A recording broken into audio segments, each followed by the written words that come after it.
शुरू किया था एक प्रोग्राम, हम चाह रहे थे एक छोटा सा कैलकुलेटर बनाएं, ठीक है, और उसकी 2 ट्राइयां हमने मारी थी।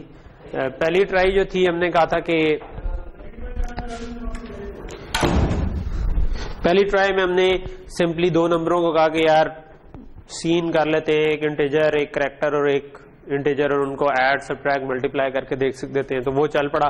फिर हमने कहा नहीं, अब हम पूरी एक एक्सप्रेशन इनपुट लेना चाहते हैं जो लंबी भी हो सकती है, यानी कि कुछ इस किस्म का भी लिखा जा सकता है कि 2 + 3 × 4.5 × 6 + 7 कुछ करके लेट्स इस तरह लिखा हुआ है, तो हम क्या करें, ठीक है। सो इसका मतलब है कि हमें रिपीटेडली इनपुट लेनी है, ठीक है। तो हम पहले सबसे पहले तो प्लस नहीं आएगा, या सबसे पहले तो आपके पास कोई नंबर आएगा, तो हमने कहा सबसे पहले एक नंबर इनपुट ले लेते हैं। हम यही कन्वेंशन रख रहे थे कि इसको एल वैल कह देंगे, और उसके बाद ऑपरेशन इनपुट लेंगे और फिर एक और वैल्यू ले लेंगे और इसको कंप्यूट कर लेंगे, फिर उसके बाद एक और ऑपरेशन लेंगे, फिर एक और वैल्यू लेंगे, इसको अनलेस कि हमें आखिर में एक्स आ जाए तो हम रुक जाएंगे। तो ये हमने इसकी सेकंड ट्राई मारी, ठीक है। तो सेकंड ट्राई मारी और हमने ये चला के भी देखी, तो ये कोड सिंपल ये कर रहा है कि आपने सबसे पहले एक वैल्यू इनपुट ले ली, ठीक है। उसके बाद ये तो खैर एरर मैसेज है कि अगर वैल्यू ठीक ना हुई तो क्या करें, और उसके बाद हमने लूप में लगा दिया कि यार एक वैल्यू आ चुकी है, अब अगला ऑपरेशन होगा, सबसे पहले ऑपरेशन इनपुट लें, वो ऑपरेशन की बेस पे कि अगर एक्स नहीं आया तो ठीक है आगे चले जाए, ऑपरेशन पे स्विच लगाएं, आर वैल्यू इनपुट ले ले, ठीक है। अगर वो एक्स है तो क्विट कर देंगे, अदरवाइज आर वैल्यू यानी कि राइट वाली वैल्यू इनपुट ले ले। कौन कर रहा है ये, आप कर रहे हैं? बहरामंद है, अच्छा। क्या आप कोई टॉफी खाने की कोशिश कर रहे हैं? 40 की क्लास में अकेले टॉफी खाएं, एक पहले ही प्रोग्रामिंग पढ़े दरमियान में चर्चा और वो उसके बाद अकेले टॉफी खा के बंदा फारिग हो जाए तो क्या फायदा। ओके, सो अगर आइंदा टॉफी खानी हो तो कोशिश करें कि उसका रैपर बाहर उतार के आ जाए ताकि चिड़चिड़ ना हो और फिर बाद में आके खा ले, ठीक है। ओके, सो आगे फिर हमने बेसिकली राइट वैल्यू पढ़ लिया है, तो इसके बाद मजीद ऑपरेशन ही आना है, ठीक है। तो आप मजीद ऑपरेशन इनपुट लेंगे और बार बार ये काम करते हैं, ठीक है। तो हमने कहा कि ये चलेगा, चला के देखते हैं इसको। हमने चला के देखा तो ये काइंड ऑफ काम कर रहा था कि अगर मैं इसको लेट्स से कि एक्सप्रेशन देता हूं 3 × 4 + 1, ठीक है, और x कर देता हूं तो ये 13 आ जाएगा, यानी कि 3 × 4 12 + 1 13, ठीक है। लेकिन हमने साथ ही क्या नोट किया था लास्ट टाइम कि कब ये काम सही नहीं करेगा। लेट से अगर मैं कहता 4 + 2 × 3 लेट से, ठीक है, तो इसने आंसर दिया 18। क्योंकि ये लेफ्ट टू राइट इवैल्यूएट करता जा रहा है तो इसने 4 को 2 में प्लस पहले कर दिया, तो 4 + 2 आपके पास 6 बन गया और 6 × 3 18 बन गया, जबकि असल में ये बनना चाहिए था 2 × 3 पहले होना चाहिए था, क्योंकि वी ऑल नो कि मल्टीप्लिकेशन की प्रायोरिटी एडिशन के ऊपर होती है, और ऑब्वियसली ये वाला प्रोग्राम अभी पेरेंथेसिस को भी सपोर्ट नहीं कर रहा, ठीक है। तो हमने ये भी सोच सकते हैं कि हम क्या क्या करें, ठीक है। तो यहां तक चीज क्लियर होगी, यानी कि हमने फर्स्ट इटरेशन तो चला ली, लेकिन हम जो बनाना चाह रहे थे वो इससे अगली चीज थी। ये आगे वैसे कुछ गलत प्रिंट हो रहा है, मैं उसको भी करेक्ट कर दूं। मेरा ख्याल है कि जो हाँ ये वाला माइनस जो है ना, ये असल में माइनस के बजाय कुछ और डला हुआ, ठीक है। ओके, अब सही हो गया, ठीक। सो अब यहां तक हम पहुंच गए कि अगर हम एक्सप्रेशन को लेफ्ट टू राइट इवैल्यूएट करना शुरू करें तो पहले ये इवैल्यूएट कर लें, फिर उसके आगे इवैल्यूएट कर लें, फिर उस आगे। ये मैंने आपको कहा था कि अब आपने आगे जाके सोचना है कि हम ये काम कैसे कर सकते हैं कि मल्टीप्लिकेशन एडिशन से पहले उसका क्या तरीका होगा। और मैंने कहा था इस पे जरा सोचिएगा, फिर आके हम देखते हैं कि अगर इस किस्म की एक्सप्रेशन हो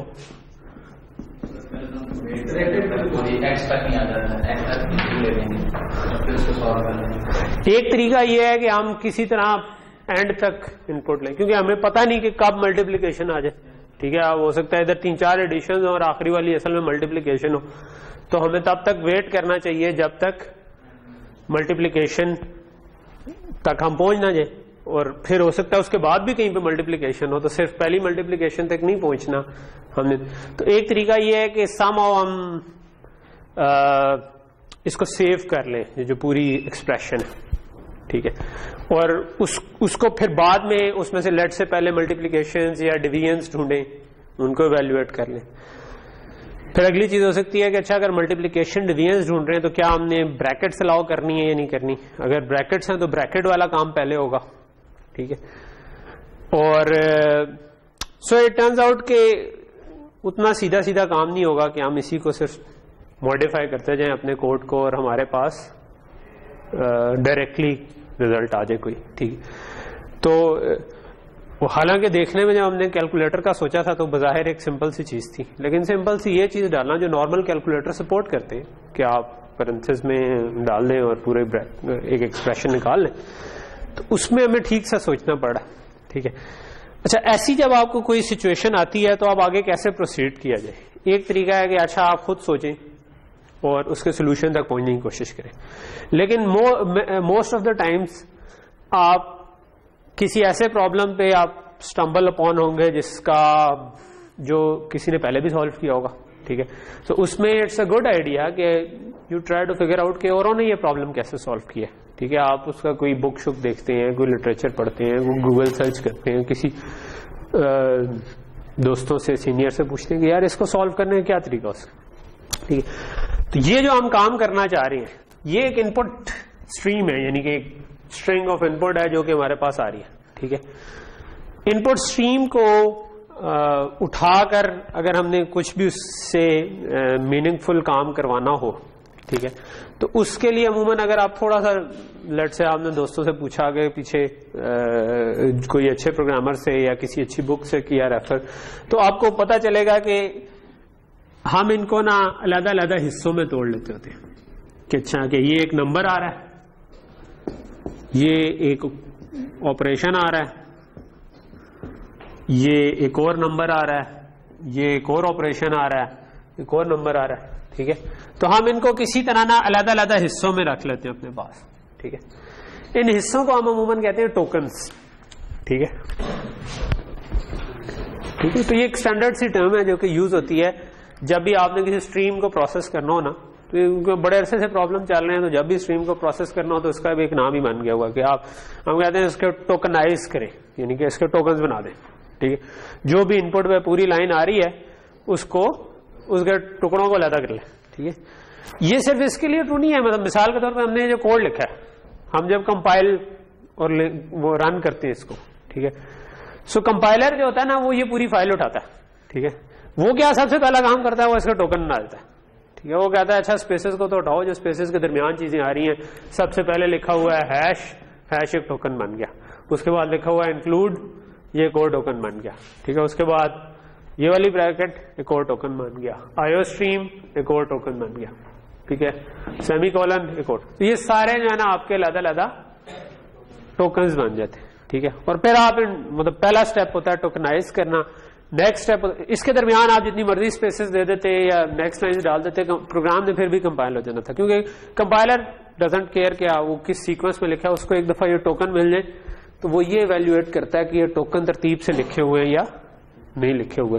क्या हैश के बाद मुझे क्या आ सकता था पोटेंशियली, हैश के बाद 4-5 चीजें आ सकती हैं, इंक्लूड आ सकता है, डिफाइन आ सकता है, इस किस्म की चीजें। अगर कुछ और आ गया वो कहेगा कि यार ये क्या किया है। ठीक है, वो कहेगा एक्सपेक्टिंग समथिंग आफ्टर हैश। ठीक है, तो वो जो एक्सपेक्ट कर रहा था वो कहेगा कि मैं तो एक्सपेक्ट कर रहा था कि आप कोई इधर डायरेक्टिव देंगे, आपने तो कोई अनडिक्लेयर्ड आइडेंटिफायर इधर दे दिया, तो इस किस्म का वो आपको एरर दे देगा।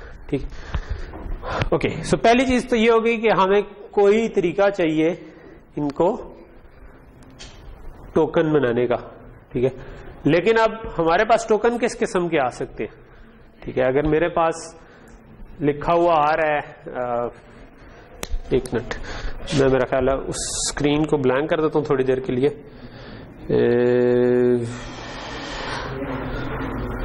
ठीक है, और इधर आ जाता हूँ।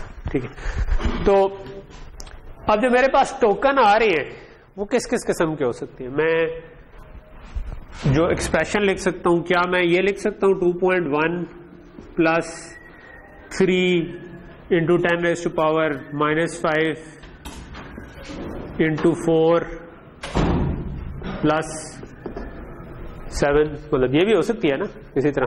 ठीक है, तो ये एक एक्सप्रेशन, तो इसमें ये भी एक नंबर है। ठीक है, ये भी एक नंबर है, ये भी नंबर है, ये भी नंबर है, फिर ये ब्रैकेट है, ये एक और ब्रैकेट है, प्लस है। ठीक है, स्टैरिक है।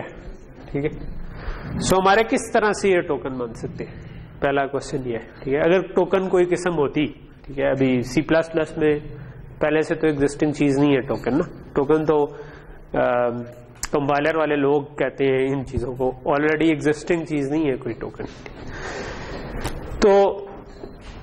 तो हमारे पास देखें तो एक तो फ्लोटिंग पॉइंट नंबर्स आ रहे हैं। ठीक है,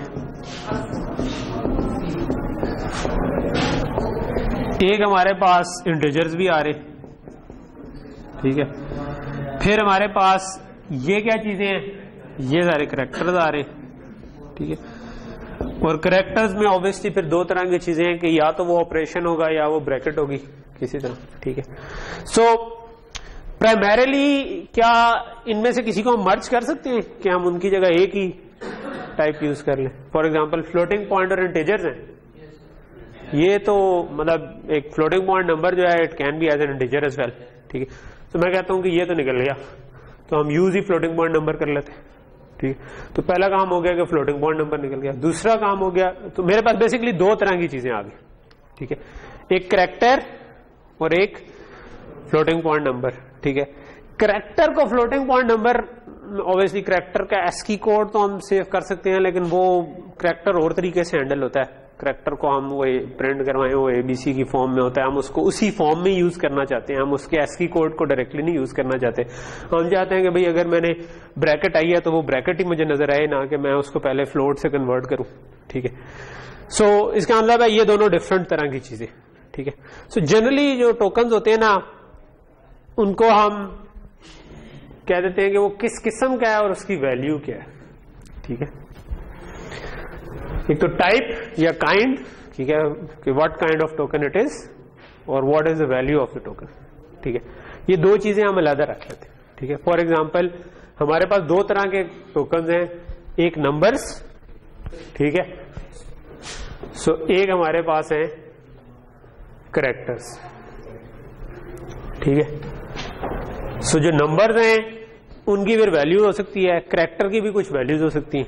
करैक्टर की क्या वैल्यू हो सकती हैं, वो हमने asterisk slash may be remainder plus minus या ब्रैकेट शुरू ब्रैकेट खत्म, ये करैक्टर जो है ये हमारे करैक्टर की वैल्यू हो सकती है, वैलिड वैल्यूज है।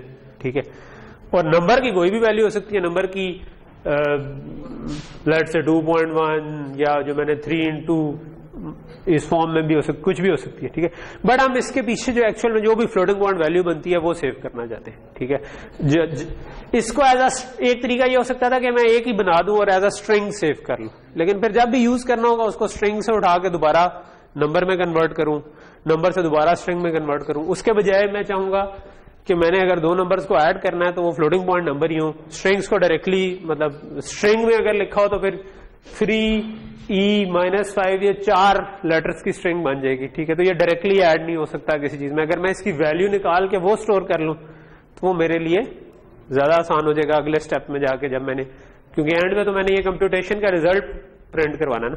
ठीक, तो यहां तक चीज समझ आ रही है। ठीक, सो पहला जो है कि हमें, मतलब एक चीज तो हमें ये चीज जाहिर हुई कि यार कई चीजें देखने में सिंपल लग रही होती हैं, लेकिन जब आप करने में जाते हैं तो कई दफा वो फर्स्ट इटरेशन में चीजें उस तरह से नहीं होती।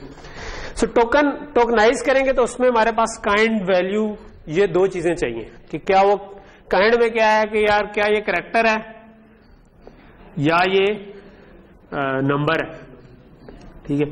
और वैल्यू में अगर ये कैरेक्टर है तो वैल्यू की जरूरत ही नहीं, वो खुद ही जो कैरेक्टर है वो काइंड ही उसकी, इसी को ही हम कह देते हैं कि यही इसकी वैल्यू है, ठीक है। अगर वो नंबर है तब मुझे उसके लिए कोई काइंड में कोई और चीज रखनी पड़ेगी, लेकिन वैल्यू में जो भी इनकी वैल्यू आती है मैं वो सेव करना चाहूँ। तो ये बेसिकली अगर आप कभी भी कोई टोकनाइजर देखेंगे तो अमूमन वो इसी तरह दो हिस्सों में तोड़ लेगा कि यार अच्छा ये टोकन की टाइप है, ये टोकन की वैल्यू है। टाइप ही को काइंड कहते हैं, काइंड वैल्यू पेयर आप बना लेते हैं, ठीक। अच्छा, बट हमें कोई टोकन टाइप की चीज चाहिए किसी तरह, ठीक है। हमें मतलब जिस तरह हम इंटीजर कहते हैं, जिस तरह हम फ्लोट कहते हैं, उस तरह हम चाहते हैं कि वो टोकन टाइप की चीज हो जिसके अंदर उसकी काइंड भी पड़ी हो, उसकी वैल्यू भी पड़ी हो, ठीक है। सो ये वाले अगर हो केस तो यही हम वैल्यू देते हैं उनको, यही उसकी काइंड हो और वैल्यू में जो मर्जी हो वैल्यू उस केस में मैटर नहीं करती। लेकिन अगर नंबर हो तो मैं फिर उसको काइंड में कोई और चीज दे दूं, ठीक है, और वैल्यू के अंदर उसकी वैल्यू रख दूं। तो काइंड में मैं क्या रखूंगा, वो मुझे कोई नंबर रखना पड़ेगा। लेट्स से कि मैं कहता हूं कि कोई भी आर्बिट्ररी नंबर रख लेता हूं। लेट्स से मैंने अगर इस पे कैरेक्टर में वैल्यू 8 सेव की हुई ना, तो इसका मतलब है कि ये नंबर है। अदरवाइज अगर ये वाली चीजें हैं तो ये जो आपका कैरेक्टर आ रहा था, जो भी आ रहा था, ठीक है, तो यही वैलिड कैरेक्टर्स हैं। तो इनके अलावा कोई वैल्यू रखनी पड़ेगी मुझे नंबर के लिए, तो मैं कोई भी रख सकता था। लेट्स से हम कहते हैं कि 8 जो है ना वो हमारा वो ये सिग्निफाई कर रहा है कि असल में नंबर है। तो लेट्स से यही एक्सप्रेशन मेरे पास लिखी हुई है, ठीक है। सो मैं चाहूंगा कि यार ये पूरी एक्सप्रेशन जो है ना ये किसी मे बी वेक्टर में चली जाए, ठीक है। अगर टोकन टाइप की कोई चीज मेरे पास होती, ठीक है, सो जस्ट, और टोकन में मैं बातें नहीं यार, ये कौन पीछे, काइंड का मतलब टाइप, वैल्यू। मैं अभी इसको एक्सप्लेन करता हूं।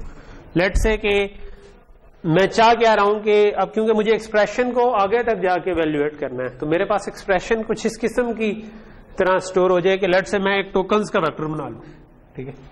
हर टोकन जो होगा ना उसमें दो चीजें हो जाए, ठीक है, एक काइंड और एक वैल्यू, ठीक है।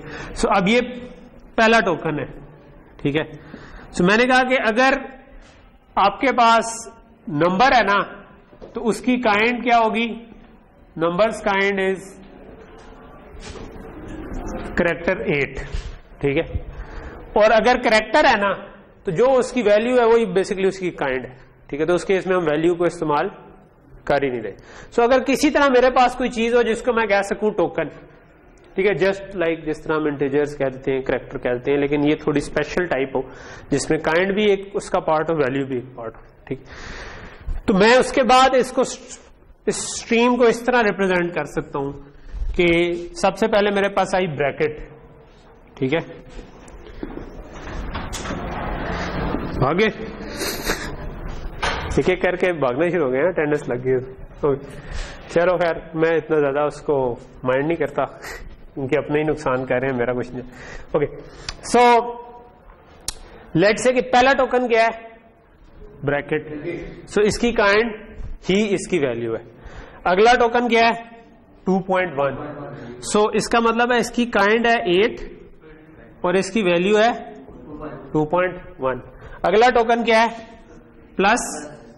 प्लस ही इसकी वैल्यू है, मतलब प्लस इसमें वैल्यू मैटर नहीं करती तो हमने काइंड ही उसकी वैल्यू बना दी। अगला क्या है, 3e⁻⁵। सो इसका मतलब है कि 8 इसकी टाइप है और इसके अंदर वैल्यू जो है वो 3 × 10⁻⁵ है, ठीक है, विच इज जो भी 0.00003, ठीक है। जिस तरह भी फ्लोटिंग पॉइंट नंबर में से, वो अभी हम उसमें इंटरेस्टेड नहीं। अगला क्या है, फिर ब्रैकेट, वही वैल्यू है। अगला क्या है, स्टेरिक, वही वैल्यू है। अगला क्या है, नंबर आ गया। अब क्या होना चाहिए, 8 और उसकी वैल्यू, और उससे आगे प्लस और वही उसकी वैल्यू, उससे आगे। सो ये समझ रहे ना, ये जो थी, ये जो हम टोकन बनाना चाह रहे हैं, ठीक है, इनमें से हर एक टोकन है, हर कॉलम जो है ना एक टोकन है, ठीक है, यानी आप समझ आ रही है कि एक टोकन क्या है, काइंड और वैल्यू का पेयर, ठीक है, और हम किसी तरह टोकन की काइंड को भी एक्सेस कर सकें, टोकन की वैल्यू को भी एक्सेस करें।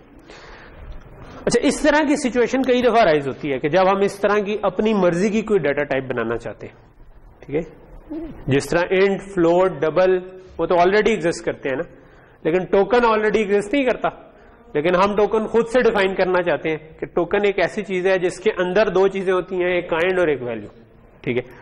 तो ये हमें हमारे प्रॉब्लम को सॉल्व करने में आगे आसान करेगी। अभी हमने वो नहीं सोचा कि कैसे प्रॉब्लम सॉल्व करेगी, लेकिन हमें लगता है कि अगर मैं इन टोकन्स का ये वेक्टर बना लूं, ठीक है, तो ये एक वेक्टर हो जिसमें मैंने टोकन्स रखे हो और मैं एक एक करके इसमें आगे ढूंढता जाऊं कब स्टैटिक आएगा कब नहीं आएगा, ठीक है, तो मैं शायद इसको सॉल्व कर लूं, ठीक है।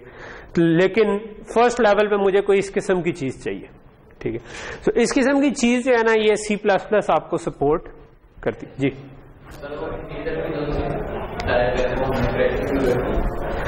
क्योंकि हमने जो टोकन बनाना है उसमें हमने एग्जैक्टली बताना था कि क्या क्या चीजें होंगी, काइंड और वैल्यू होगी, तो अब इसकी कोई टाइप हमें डिफाइन करनी थी, ठीक है।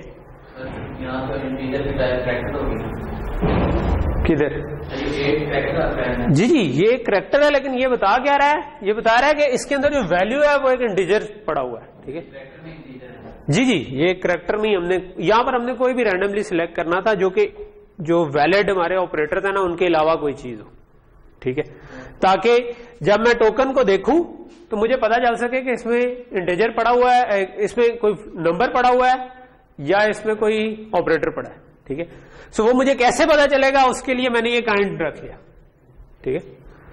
मतलब अगर मुझे कोई कहता है कि ये टोकन है, ठीक है, अब टोकन के अंदर कैरेक्टर भी हो सकता था और कोई मतलब कोई नंबर भी हो सकता था, ठीक है। तो अब मुझे पता कैसे चलेगा कि वो कैरेक्टर है या कोई नंबर है, तो उसके लिए हमने कहा कि मैं एक काइंड डिफाइन करता हूं। अब ये काइंड खुद किस तरह की चीज डिफाइन करूं, ये मैं कोई बूल भी डिफाइन कर सकता था, इंटीजर भी कैरेक्टर भी डिफाइन कर सकता था। तो एक तरीका था कि मैं इसको कहता कि ये बूल काइंड कह दूं, जो अगर बुलियन जो है वो 1 या 0 होता है, मैं कह दूं अगर 1 होगा तो कैरेक्टर होगा, 0 होगा तो डबल होगा। लेकिन अब इसकी वैल्यू के लिए फिर मुझे क्या करना था, वैल्यू दो तरह की हो सकती है, या कैरेक्टर हो सकता है या डबल हो सकती है। तो मुझे इसके अंदर दो वैल्यूज रखनी पड़नी थी, वैल्यू लेट से कैरेक्टर वैल्यू, ठीक है, और लेट से फ्लोट वैल्यू, ठीक है, दो चीजें रख देता। और मैं कहता कि अच्छा अगर ये 0 होगा तो इसका मतलब है ये कैरेक्टर है, तब ये वैल्यू वैलिड है, अगर ये 1 होगा तो ये वाली वैल्यू वैलिड है। इस तरह भी बना सकते हैं, लेकिन इस तरह आप 3-3 मेमोरी लोकेशंस यूज कर रहे हैं, उसके बजाय अगर हम इसको बूल के बजाय कैरेक्टर रख लें, ठीक है, तो हमें थोड़ी सी जगह बचती है। हम कहते हैं कि यार व्हाई नॉट, कैरेक्टर के केस में तो हमने कैरेक्टर ही सेव करना था, तो हम लिख देते हैं 4 काइंड, जो कि हमारे केस में अगर वो वाकई कैरेक्टर हुआ तो वो उसकी वैल्यू ही इसके अंदर सेव कर, ठीक है। और जो दूसरा हमारे पास है वो डबल या फ्लोट हम रख लेते हैं, जो कि हमारे पास उसकी वैल्यू होगी। सो अगर ये कैरेक्टर है तो वैल्यू में जाने की जरूरत ही नहीं हमें पड़ेगी, क्योंकि वो ऑलरेडी हमने इसी के अंदर सेव कर दिया। और अगर ये डबल है यानी कि कोई नंबर था, तो उस केस में हमें ये चीज ही तो बताएगी कि यहां पर असल में कैरेक्टर पड़ा हुआ है या नहीं पड़ा हुआ। तो अगर कैरेक्टर पड़ा हुआ है तो हम इसमें हमें इधर कोई नंबर देना था, ठीक है, कोई नंबर नहीं, कोई आइडेंटिफायर देना था जिससे पता चल सके, ठीक है। तो हमारे पास टोटल 256 कैरेक्टर है, उसमें से कोई सा भी उठा सकते थे जो कि ऑलरेडी इनमें इस्तेमाल ना हो रहा हो, ठीक है, क्योंकि डिफरेंशिएट भी करना है ना, कि प्लस हुआ तो फिर तो प्लस है ना, लेकिन उससे फर्क रखना था। हमने वो फर्क वाला कैरेक्टर 8 उठा लिया रैंडमली, ठीक है, आप चाहो तो 1 रख लो, ठीक है, चाहो तो 2 रख लो, कोई भी रखा जा सकता है इन अदर वर्ड्स। यूजर अगर 8 पुट करेगा तो 8 कैसे सेव होगा? फॉर एग्जांपल मैं कहता हूं ये 7 नहीं है, ये 8 है, किधर जा रहे हैं? अच्छा जल्दी आए, ठीक है, ये एक एक करके जा रहे हैं। मैंने देखा है कि अटेंडेंस पहले हो जाए तो एक एक करके जाना शुरू हो जाते हैं, अटेंडेंस आखिर में होनी हो तो एक एक करके आना शुरू हो जाए, ठीक। सो बाद में कहते हैं मुझे कि सर आप फेल कर देते, ठीक है, आप खुद क्लास नहीं अटेंड करेंगे, असाइनमेंट नहीं करेंगे, पेपर पूरा करेंगे, एंड पे बच्चों का होता ही है कि वो। तो अगर वाकई 8 वैल्यू हुई तो काइंड 8 ये इसकी वैल्यू नहीं है, ठीक है, ये सिर्फ बता रहा है कि इसमें नंबर पड़ा है। वो जो 8 होगा वो असल में इधर सेव हुआ होगा, ठीक है। अगर कॉलन, जी हम ये कह रहे हैं कि हमारे प्रोग्राम के अंदर जो वैलिड इस वक्त कैरेक्टर्स है ना, वो ये हैं, या प्लस होगा या माइनस होगा या मल्टीप्लाई होगा या डिवाइड होगा या रिमाइंडर होगा, ये हमने सपोर्ट करने, ठीक है, या ब्रैकेट स्टार्ट होगी या ब्रैकेट एंड होगी। इसके अलावा हम कोई चीज सॉल्व अभी नहीं कर रहे, ठीक है।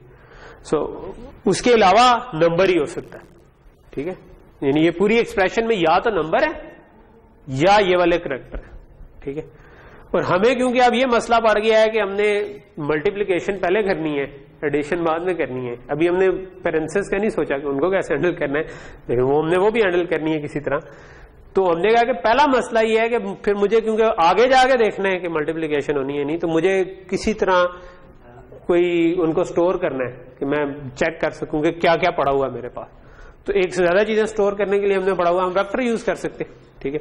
सो हम वेक्टर यूज कर लेंगे, लेकिन वेक्टर किस चीज का, उसमें आप करैक्टर भी रखना चाह रहे हैं, उसमें ये नंबर भी रखना चाह रहे हैं, तो वेक्टर दो तरह का तो नहीं बन सकता, वेक्टर तो एक ही टाइप का बन सकता है। तो इसका मतलब हमें कोई नई टाइप चाहिए, ठीक है। तो वो नई टाइप हमने बना दी कि हम उसको कहते हैं टोकन, जिसके अंदर करैक्टर भी सेव हो सकता है, जिसके अंदर डबल भी सेव हो सकता है।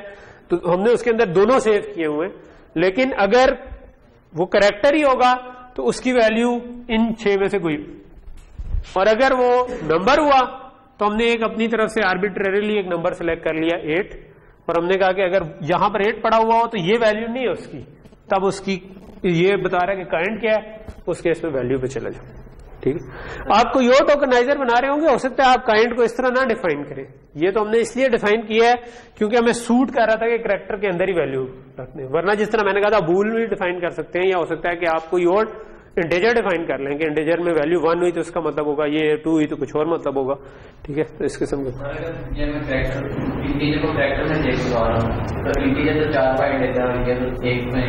नहीं, मैं इंटीजर को करैक्टर में नहीं सेव करवा रहा, मैंने वैल्यू जो है वो डबल रखी है, ठीक है।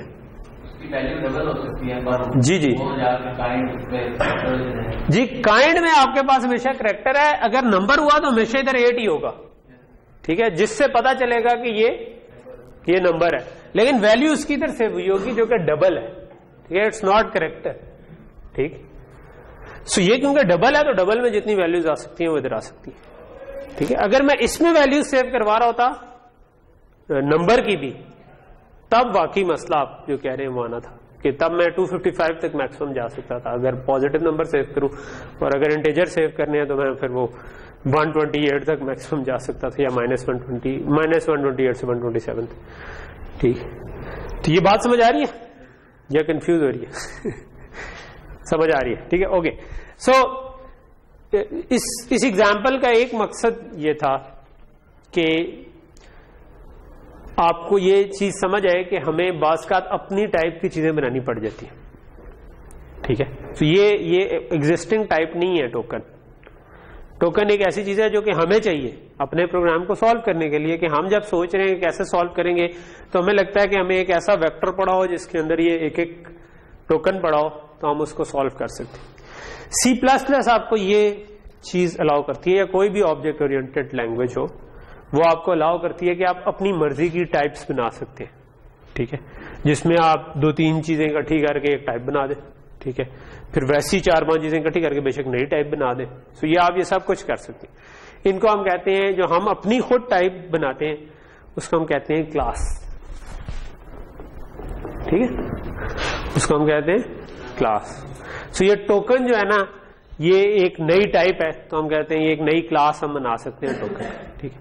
सो मैं यूं कोड लिख सकता हूं कि मैं लिखूं क्लास टोकन, ठीक है, और उसके अंदर मैं फिलहाल ये पूरा सिंटेक्स आपको ना भी समझ आए तो खैर है कि मैंने पब्लिक क्यों लिखा है, ये मैं पब्लिक बाद में बताऊंगा क्या होता है। और इसमें मैं कह दूं करैक्टर काइंड और डबल वैल्यू, ठीक है। अगर मैं इस तरीके से लिख दूंगा कोड, ठीक है, तो इसका मतलब है कि मैंने कंपाइलर को बता दिया कि मैं अपनी मर्जी की एक टाइप बनाने जा रहा हूं, ठीक है। उस टाइप का नाम है टोकन, ठीक है। मे बी मैं इसको कैपिटल टी से लिख लेता हूं, हमारी टाइप है अपनी, हमारी मर्जी। तो यहां तक चीज समझ आ गई, ठीक है। अच्छा, अब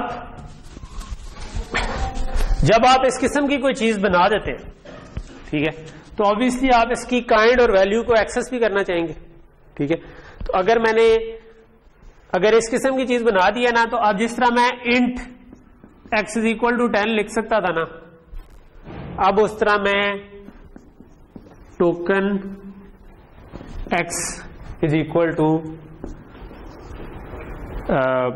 लेट्स से पेरेंथेसिस या प्लस लिख सकता हूं। इसी तरह मैं token y is equal to 8 और लेट्स से 10.5, ये C++ खुद मुझे अलाउ आप कर रही है, ठीक है। कि अब क्योंकि इसमें एक से ज्यादा चीजें हैं तो हम कर्ली ब्रैकेट्स लगाते हैं, ठीक है। तो मैं जिस तरह एक इंटीजर बना सकता था उस तरह मैं एक टोकन बना सकता हूं। मैं कह सकता हूं कि यार मेरा टोकन है, उसका नाम y है, जिस तरह एक इंटीजर हो जिसका नाम मैं x रख लूं, ठीक है। उस तरह मैं कहता हूं कि एक टोकन है जिसका नाम है y, और उसके काइंड में लिख दो 8, वैल्यू में लिख दो 10.5, तो वो एक जगह पे 8 लिखा जाएगा, उसकी वैल्यू के अंदर 10.5 लिखा जाएगा, ठीक है। इसी तरह आप token z is equal to y यूं भी लिख सकते। ये भी C++ आपको करने देगी कि ये पूरा का पूरा कॉपी करके एक नया टोकन बना दो, ठीक है। तो जस्ट लाइक कि आप इंटीजर्स को यूज कर रहे थे, सिवाय ये कि इसके ऊपर हमने ये नहीं डिफाइन किया हुआ कि इनको प्लस करने का क्या मतलब है, माइनस करने। अगर मैं अपनी टाइप बना रहा हूं तो ये मैं खुद डिफाइन करूंगा कि इस पे प्लस करने का क्या मतलब है, माइनस करने का। अगर मैं चाहता हूं, नहीं चाहता तो मैं नहीं डिफाइन करूंगा, ठीक है। इस वक्त मैंने इनको प्लस तो करवाना नहीं, तो मैं कहता हूं कि मैंने सिर्फ एक क्लास बना दी है जो कि ये काम कर सकती है, कि यानी जिसमें दोनों चीजें इकट्ठी हो।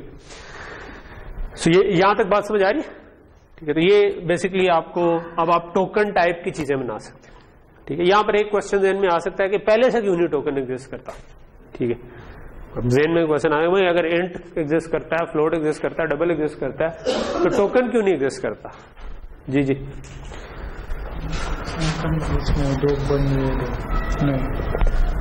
ऐड कर दी।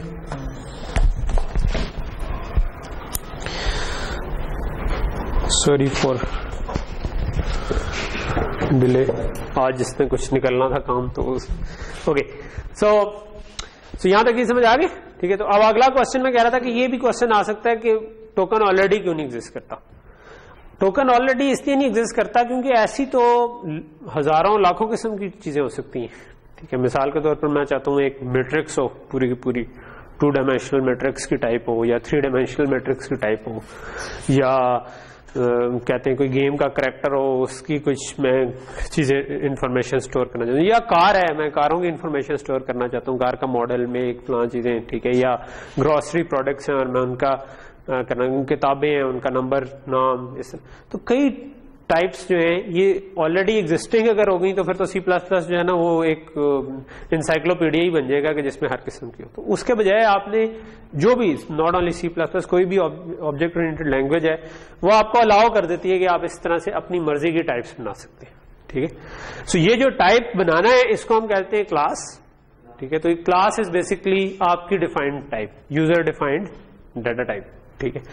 ये मैं उसकी मतलब उसके अगर मैं वेरिएबल बना रहा हूं उस टाइप के, जिस तरह मैं इंट बनाता, तो यानी कि जो इंट, फ्लोट, डबल वगैरह है वो भी एक क्लास है, ठीक है, ठीक है। और जो मैं उसके वेरिएबल बनाता हूं वो कहलाती है उस टाइप की ऑब्जेक्ट्स, ठीक है।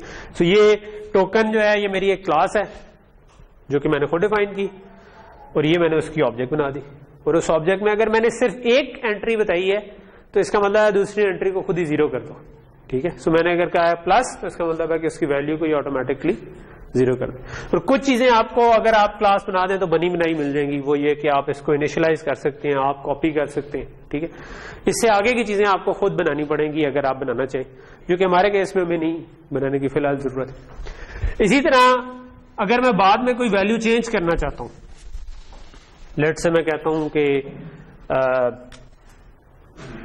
ये जिस तरह मेरे पास अगर x इक्वल टू 10 लिखा हुआ था, तो मैं बाद में क्या कर सकता हूं, मैं x इक्वल टू 100 लिखूंगा, तो ये भी एक वैलिड स्टेटमेंट है, वो 10 के बजाय 100 लिखा जाएगा उसको। लेकिन इसको अगर मैंने दोबारा लिखना हो तो क्या कर सकता हूं, सो इसमें लेट से मैं इसकी वैल्यू सिर्फ चेंज करना चाहता हूं, तो आप y dot value is equal to 100 कर देंगे, तो यहां पर y में 100 लिखा जाएगा। ठीक है, सो अब आप इसको एनवीएन इस तरह करें कि मेमोरी में अगर मैंने टोकन बनाया ना, तो टोकन का के लिए एक करैक्टर और एक डबल की जगह मुख्तस होगी, तो ये पूरा मिलकर एक टोकन बन जाता है। ठीक है, सो मैंने एक बनाया, अगर मैंने ये लिखा है स्टेटमेंट, तो मेमोरी में आपके पास ये काम हो गया। ठीक है, इसके अंदर मैंने कह दिया, साथ इनिशियलाइज करवाया, करैक्टर में 8 लिखा गया, इसमें 10.5 लिखा गया, प्रोग्राम चलता गया। अगर मैंने आगे ये वाली लाइन लिखी y dot value is equal to 100, तो इस जगह पर आपने जाके 100 लिख दिया। ठीक है, अगर मैं वेक्टर बनाना चाहूं, जिस तरह हम इंटीजर टाइप का बना सकते हैं, अब मैं टोकन टाइप का वेक्टर भी बना सकता हूं, क्योंकि एक नई टाइप आ गई। ठीक है, मैं कहूं वेक्टर टोकन x, ठीक है, तो ये अब x एक वेक्टर बन गया। स्टार्ट में तो कुछ भी नहीं होता वेक्टर में, इसमें मैं जाके पुश बैक करना चाहूं, ठीक है, सो इसके अंदर मैं कोई भी ये लेट से y मैंने इसमें पुश बैक कर दिया, तो इसके अंदर y लिखा जाएगा। फिर मैं मजीद पुश बैक करता जाऊं तो इसमें एंट्रीज ऐड होती जाएंगी। ठीक है, सो ये बात समझ आ रही? ये बड़ी पावरफुल चीज है। ठीक है, जो आपको ऑब्जेक्ट ओरिएंटेड का पहला कॉन्सेप्ट समझ लें कि हमने कि क्लासेस के हैं, ऑब्जेक्ट्स के हैं, वो ये है कि आप अपनी मर्जी की टाइप डिफाइन कर सकते हैं, और उसको एक्सेस करना हो तो हम डॉट लगा के एक्सेस कर सकते हैं कि जो भी ऑब्जेक्ट चल रही है उसके साथ डॉट वैल्यू लगा दूं, या y डॉट काइंड में चेंज करना चाहूं, ठीक है, तो मैं चेंज कर सकता हूं। ठीक है, मैं कहता हूं कि नहीं यार, यहां पे मैं अब करैक्टर चाह रहा हूं, तो मैं प्लस का साइन इधर डालना चाह रहा हूं, मैं यूं कर दूंगा। ठीक है, तो इससे क्या होगा कि ये हटके प्लस हो जाएगा। जब ये प्लस हो गया, अब इसकी वैल्यू मैटर नहीं करती। ठीक है, हमारे केस में, क्योंकि हमने कहा था कि अगर करैक्टर है तो फिर उसकी काइंड ही उसकी वैल्यू है। ठीक, यहां तक चीज क्लियर होगी? ओके, सो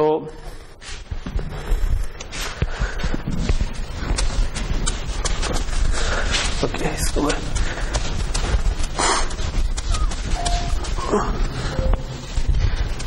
जो भी बुक आप फॉलो कर रहे हैं उसमें आप क्लासेस वाले चैप्टर को थोड़ा सा टच अप कर सकते हैं जाके, जहां पर भी क्लासेस एंड ऑब्जेक्ट्स होंगे। ठीक है, बुक्स में आप, क्योंकि C++ जो है इन दी एंड सेम सिंटेक्स है, बुक आप कोई भी फॉलो कर रहे हो, तो मैंने आपको सजेस्ट रॉबर्ट लाफोर की हुई थी, एग्जैक्टली यही वाली एग्जांपल देखनी है तो स्ट्रोस्ट्रप की इनको देख लें। ठीक है, सो लेकिन स्ट्रोस्ट्रप को मैंने रिकमेंड इसलिए नहीं किया था कि वो सबके लिए इस वक्त मुझे लगता है कि शायद ठीक ना हो, एटलीस्ट इधर जो हमारा स्टूडेंट जिस तरह से पढ़ना चाह रहे होते, ठीक है, उनको जरा सा बात का कॉम्प्रीहेंशन उतनी अच्छी नहीं होती। यानी कि अगर कोई मजाक में बात की होगी बुक में तो वो उसको सीरियस ले लेंगे, और जो सीरियस बात की होगी उसको मजाक में ले लेंगे, तो ये वाला मसला है। ओके, सो मैं क्विकली स्लाइड्स को भी कवर कर लेता हूँ कि मैंने कोई मिस तो नहीं किया इसके अंदर।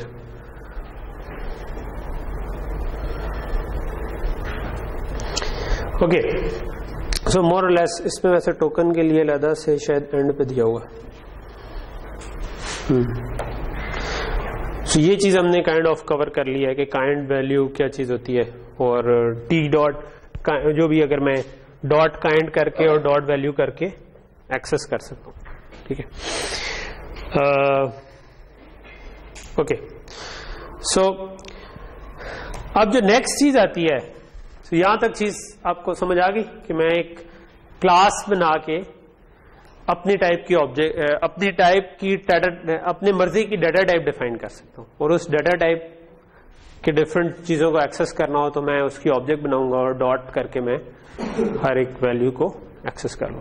ठीक है, सो और अभी जो मैंने पब्लिक लिखा था वो आपको समझ आए ना आए, it doesn't matter at the moment, आपको उसका सिंटेक्स जो है वो मिल जाएगा कि मतलब आपने लिखना इस तरीके से होता है कि आप लिखते हैं क्लास और फिर आप नाम लिख देते हैं, जिस तरह मैंने टोकन लिखा। कोई और बनानी होगी तो आप नाम लिख देंगे। मेरा ख्याल है यहाँ पर सेमीकोलन होता है, पास का मैं भूल भी जाता हूँ। सो अगर एरर आ जाए तो उसको रिमूव कर दें, ठीक है, और या बुक से देख लें। पब्लिक मैंने लिखा और मैंने इसमें कह दिया जो सी टाइप की चीजें डालनी है वो डालना शुरू कर दें। मैंने कह दिया 4 काइंड और लेट्स डबल वैल्यू, ठीक है। सो अभी तक हमने ये सिंटेक्स पढ़ा है कि इस तरह क्लास एक अपनी टाइप बन जाती है। अगर मैं ये लिख दूं, जब तक ये मैं नहीं बनाऊंगा उस वक्त तक मैं टोकन यूज नहीं कर सकता, तो इसको मैं अमूमन प्रोग्राम के ऊपर लिख रहूंगा। फिर प्रोग्राम के अंदर मैं जिस तरह इंटीजर डिक्लेयर कर सकता था उस तरह टोकन डिक्लेयर कर सकता हूं और उसको इनिशियलाइज कर सकता हूं। ये मैंने कह दिया कि जो लेट्स से इनिशियलाइज भी कर सकता हूं, token y is equal to X भी कर सकता हूं, ठीक है, या y इज इक्वल टू कोई, ये भी क्लास में करेंगे? नहीं क्लास में नहीं, क्लास में सिर्फ अभी यही काम किया हमने, ठीक है। जी जी जी, ठीक है। ये अगर आपने ऊपर लिख दिया ना, तो अब आप ये समझें कि आपने कंपाइलर को बता दिया कि मेरी मर्जी की एक डाटा टाइप जिसका नाम टोकन है वो मैंने बना दी है। अब मेन में या किसी भी फंक्शन के अंदर जो आपने नीचे लिखा हो, ठीक है, उसमें जाके आप इस तरह, जिस तरह आप इंटीजर, डबल, फ्लोट के वेरिएबल बनाते हैं उस तरह से बना सकते हैं। उनको एक दूसरे में कॉपी कर सकते हैं बनाते हुए, ठीक है, यानी z is equal to Y कर सकते हैं, ठीक है। और तीसरा काम आप ये कर सकते हैं कि अगर आपने बाद में वैल्यूज चेंज करनी है या वैल्यू रीड करनी है तो आप उस वेरिएबल का नाम, अगर मैं x डॉट काइंड करूंगा, इसको सी आउट करवा दूं तो मैं करवा सकता हूं, ठीक है। तो x डॉट काइंड करूंगा तो 8 सी आउट हो जाएगा, ठीक है। अगर x डॉट वैल्यू करूंगा तो 100 हो जाएगा, ठीक है। तो ये वाला काम अब मैं कर सकता हूं। इसमें लिखवा भी सकता हूं, यानी कि इसको रीड करके स्क्रीन पे प्रिंट करवाना वो भी कर सकता हूं, या मैं ये भी कर सकता हूं कि इसकी में कोई वैल्यू लिखवा दूं तो ये डॉट लगा के हम एक्सेस कर सकते हैं, ठीक है, ओके। सो ठीक है, ये यहां तक तो हमारा एक काम हो गया। तीसरी मैंने चीज बताई कि फिर मैं इसका, जिस तरह वेक्टर में कोई भी डाटा टाइप दे सकते थे, तो उस टाइप का वेक्टर हो तो मैं टोकन टाइप का भी अब वेक्टर बना सकता हूं, ठीक है। तो ये एक तीसरी चीज थी। सो हम बेसिकली हमारे पॉइंट ऑफ व्यू से तो हम अगर हम थोड़ा सा बनाना कुछ चाह रहे थे और फिर हमने सोचा कि अच्छा ये तो फंस गए, ठीक है, कि यहाँ पर अब वो स्टेरिक वाला जो है और पेरेंथेसिस वगैरह अब क्या करें, तो हमने कहा कि अच्छा स्टैंडर्ड तरीका क्या होता है इसका, किसी क्या पहले से एग्जिस्ट करता है, कब से कैलकुलेटर चल रहे हैं, तो कोई ना कोई तरीका होना चाहिए, ठीक है। तो हमें तरीका जो ऑब्वियसली हमने थॉरली जाके सर्च तो नहीं किया, बल्कि मैंने आपको डायरेक्टली बता दिया कि हाँ इसका स्टैंडर्ड तरीका एग्जिस्ट करता है जिसको कहते हैं टोकनाइजेशन, ठीक है, या टोकनाइज करना, ठीक है, वो हमने कर लिया, ठीक है। तो हमने कहा टोकनाइज करने के लिए हमें अपनी डाटा टाइप बनानी पड़ गई। उस डाटा टाइप से हमें नया कॉन्सेप्ट इंट्रोड्यूस हो गया क्लास का, कि आप अपनी मर्जी की डाटा टाइप बना सकते हैं और उसको हम कहते हैं क्लास, और फिर उससे उसके जो वेरिएबल बनाएंगे उनको हम कहेंगे ऑब्जेक्ट्स, ठीक है। इसको बाज़ का हम कहते हैं यूजर डिफाइंड डाटा टाइप, ठीक है। यूजर से मुराद है जो प्रोग्राम कर रहा है वो अपनी मर्जी की डाटा टाइप बनाए, तो जो प्रोग्राम करने वाले ने खुद से डिफाइन की हो डाटा टाइप, तो इसको यूजर डिफाइंड डाटा टाइप भी कह रहे हैं, ओके। नाउ व्हाट, अब क्या करें, ठीक है। लेट से कि मैंने यूजर से इनपुट एक एक करके ले ली। लेट से मैं कि एक व्हाइल लूप लगा देता हूं और सी इन करना शुरू कर देता हूं एक एक करके, ठीक है। और इसके अंदर मैं लेट से आपने एक गेट लाइन किया एक लूप में, एक लाइन किसी तरह गेट कर ली और फिर उसको मैं किसी तरह अलग-अलग टोकन्स में डालना चाहूंगा, या गेट लाइन के बजाय मैं करूंगा कि वाइल गेट टोकन, कुछ इस किस्म का काम करना चाहूंगा, ठीक है, कि मैं कोई फंक्शन लिख दूं जो कि एक एक करके टोकन ले। अभी मुझे तो नहीं पता वैसे कैसे लिखना है, लेकिन लेट्स से हम किसी तरह लिख पाए ये, तो हम एक एक करके टोकन उठा लेंगे और उस टोकन को में भी कोई हमने ऊपर वेक्टर बनाया होगा टोकन्स का, इस किस्म का काम कर सकते हैं, है ना। और इसका नाम मैं भी लेट से कहता हूं टोकन स्ट्रीम, क्योंकि सारे टोकन आ गए। ठीक है, और मैं एक एक करके टोकन लेना शुरू कर दूं। ठीक है, और मैं भी टोकन स्ट्रीम में पुश करना शुरू कर दूं। डॉट पुशबैक, कुछ इस किस्म का काम करूंगा कि भाई एक वेक्टर बनाया, उसके अंदर पुश बैक करता गया जो भी, लेट से मैं कहता हूं token is equal to get, एक मिनट, मैं कहता हूं टोकन x और x is equal to get token, कुछ इस किस्म का काम कर दूं। ठीक है, तो जब तक ये गेट होता रहे। ठीक है, and may be x dot kind is not equal to Q, कि अगर क्विट क्यू किसी ने प्रेस किया तो लेट से मैं कहता हूं क्विट कह दे। ठीक है, तो इस तरह करके मैं कुछ टोकन लेता जाऊं। ऑब्वियसली मुझे कोई फंक्शन लिखना पड़ेगा टोकन लेने के लिए, लेकिन लेट से कि वो भी लिखा हुआ है, तो मैं एक टोकन सी नहीं करना ना उसके अंदर, तो टोकन लिया और उसके बाद मैं पुश बैक करता जाऊं टोकन को। ये जो एक्स मैंने निकाला है, तो मेरे पास थोड़ी देर में स्ट्रीम तैयार हो जाएगी। ठीक है, तो इसके बाद तो सिर्फ स्ट्रीम तैयार होगी। हमने क्या करना था, हमने तो पूरा उसको कैलकुलेट करना था, उसमें देखना था कि यार स्टैटिक कहां पर आ रहा है, प्लस कहां पर आ रहा है, ब्रैकेट आ रही है या नहीं आ रही, और ब्रैकेट आ रही है तो कहां से शुरू हो रही है, कहां तक खत्म हो रही है, और जहां तक खत्म हो रही है उसको बीच में। तो ये तो थोड़ा सा वो हमें ब्लॉकिंग सी सिचुएशन आ गई कि यार ये तो कोई सीधा काम नहीं है। ठीक है, थोड़ा सा उसमें ट्विस्ट है स्टोरी में कि हम इसको कैसे सॉल्व कर सकते हैं। ठीक है, सो अगेन जो हमने थोड़ी देर पहले किया था वो काम कर सकते हैं। थोड़ी देर पहले हमने क्या किया था, हमने कहा था कि अगर कोई चीज लग रही है कि वो मुश्किल है मगर एग्जिस्ट वो पहले से करती है, तो किसी ना किसी ने इसको सॉल्व किया होगा।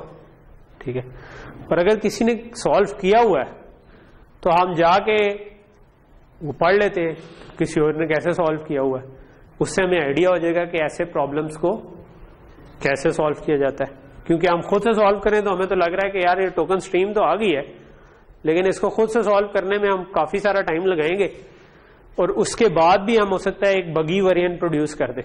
ठीक है, अगर ऑलरेडी किसी ने सॉल्व नहीं किया फिर तो ऑब्वियसली हमने खुद सॉल्व करना है, लेकिन हम कैलकुलेटर की बात कर रहे हैं जो कि 1940 से चल रहे हैं। ठीक है, तो अब तो 150 सालों में तो वो कोई स्टेबल तरीका होगा, क्योंकि जिसने भी कैलकुलेटर बनाया होगा उसने वो पूरी स्ट्रीम इनपुट करके उसको कैलकुलेट करता होगा। ठीक, तो इट टर्न्स आउट कि हाँ इसका भी एक स्टैंडर्ड तरीका है। ठीक है, और इसका स्टैंडर्ड तरीका ये है कि जब आपके पास टोकनाइज स्ट्रीम आ गई होती है तो उसको एक एक करके उठा के उसका एनालिसिस करके उसको हल करना जो है उसको हम कहते हैं, उसके लिए एक लफ्ज यूज होता है पार्सिंग। ठीक है, PARSING, या हम कहते हैं पार्स करें। ठीक है, इसको नहीं है, इसको पार्स करेंगे ये ठीक है कि नहीं है, एक एक चीज का एनालिसिस करें, रूल्स चेक करें, इसके रूल्स के हिसाब से। ये वैसे बड़ी हैरान कौन सी बात है कि मैं आपको एक एक्सप्रेशन लिख के दूंगा तो आप फटाफट उसको सॉल्व कर लेंगे। आपको पता है कि यार यहां से ब्रैकेट शुरू होती है, यहां से खत्म होती है, यहां पे मल्टीप्लाई पहले करना है। ठीक है, बहुत सारी चीजें होती हैं वो हमारे दिमाग में बड़ी ठीक सी एम्बेडेड होती हैं। ठीक है, लेकिन जब कंप्यूटर से कराना होगा तो कंप्यूटर को आपको बताना होगा कैसे करेगा। हमें याद भी नहीं होता कि हम ये कैसे कैलकुलेट करें, हमारे दिमाग में सर्किट बन गया हुआ है कि अच्छा हाँ कैसे, हम देखते ही आइडेंटिफाई कर लेंगे, लेकिन हम उसको करवाएंगे कैसे, ये एक और साइंस होती है। उसके लिए हमें थोड़ी सी फर्दर अंडरस्टैंडिंग चाहिए होती है। सो उसके लिए कोई भी एक सीक्वेंस ऑफ टोकन्स हो उसको एनालिसिस करने के कुछ रूल्स होते हैं।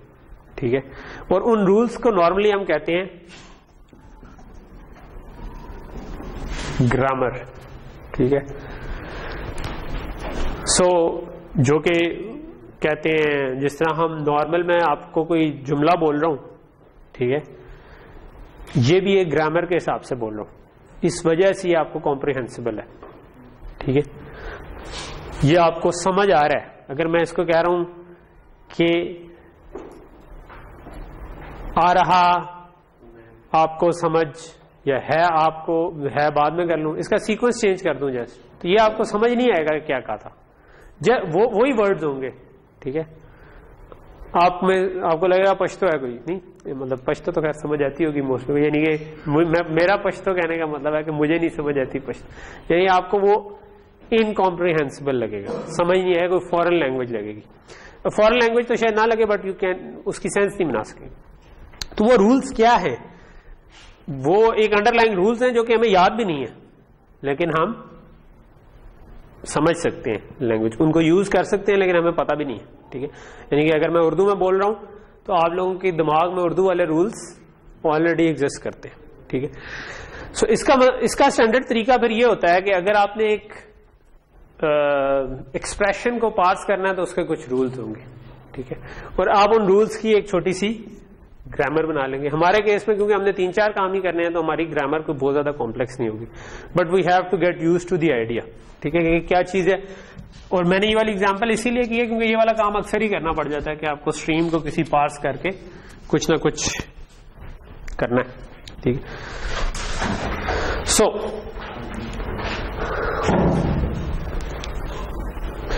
यहां पर हम तकरीबन पहुंच गए कि यार हमें कोई ग्रामर चाहिए, ठीक है।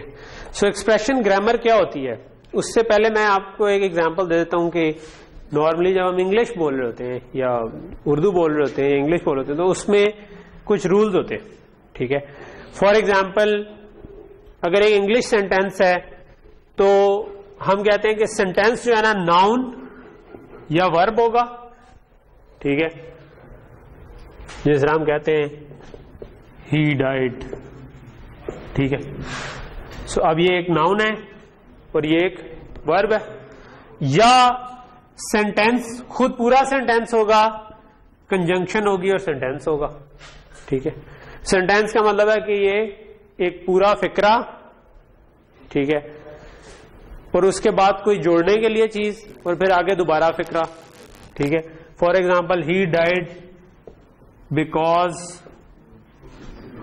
आगे कुछ और आपने क्या था, ही एट समथिंग, ठीक है। सो ये मतलब ये एक मिसाल है। तो ये बिकॉज जो है,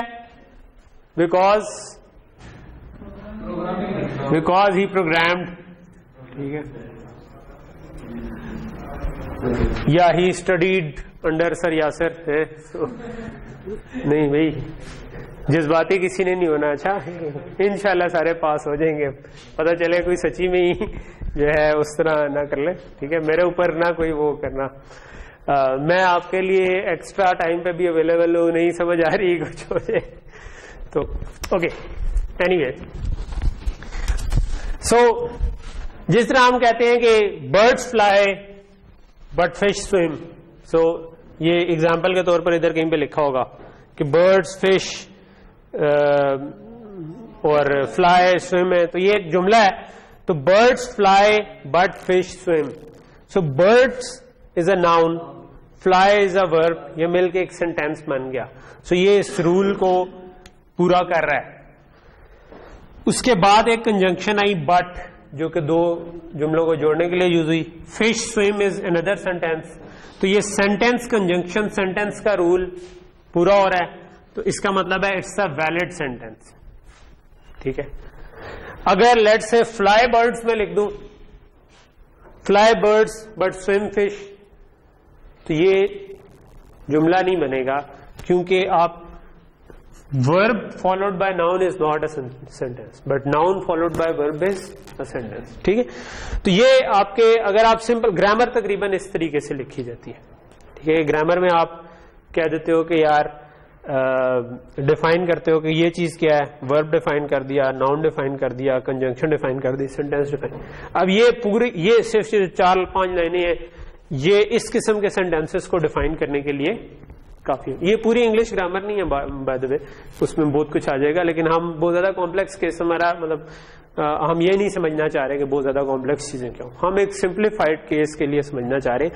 लेकिन हमें ये पता है कि यार जो एक्सपर्ट्स होंगे, अगर जो प्रोग्रामिंग एक्सपर्ट है वो अगर इस प्रॉब्लम को सॉल्व करने की कोशिश करेगा तो वो कैसे करेगा, वो इसकी ग्रामर लिखेगा। ग्रामर लिखेगा, अगर उसने ठीक ठीक ग्रामर लिख दी तो फिर चीज यूं सॉल्व हो जाएगी।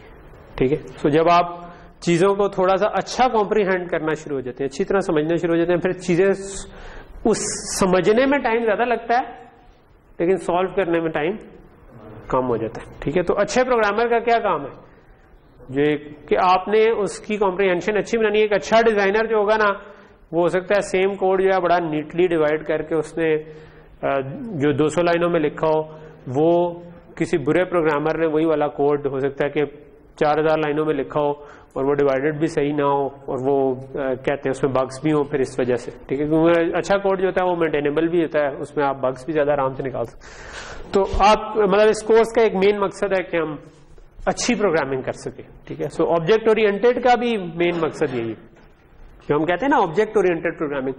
तो C++ से पहले थी सी लैंग्वेज। ठीक है, आप वो जो सारे काम C++ में कर सकते हैं वो सी लैंग्वेज में भी कर सकते हैं। ठीक है, मैं एक आध लेक्चर रखूंगा कि फर्क क्या है, क्या चीज आप यूज नहीं कर सकते, स्टिल आपको सी लैंग्वेज आनी चाहिए। आप इंजीनियर्स हैं, आपने कल को माइक्रो कंट्रोलर्स पे प्रोग्राम करना है, तो माइक्रो कंट्रोलर्स कई दफा C++ हो सकता है पूरी ना सपोर्ट करते हो। ठीक है, अगर बातें नहीं करे यार, मिन मुझे पसंद नहीं। सो आप higher level most of the times आप C++ में कर रहे होंगे, लेकिन कभी आपको सी में भी करनी पड़ेगी। तो हो सकता है कि मैं एक आध लेक्चर रखूंगा इस पे ही सिर्फ कि ना आपने अगर सी में कोड करना है तो ये चीजें अवॉइड कर दें और इसके ये अल्टरनेटिव। ठीक है, लेकिन वो हम थोड़ा सा आगे जाके आएंगे। अभी हम चीजों को इजी रखना चाह रहे हैं कि आपको ज्यादा परेशानी ना हो। अभी आप सिर्फ जो अभी इस वक्त का टास्क है वो है कि हम ग्रामर को समझ सकें। जो ओके, सो अगर हम अपनी इस वक्त ग्रामर देखें तो ये हमारी ग्रामर बन जाती है ये।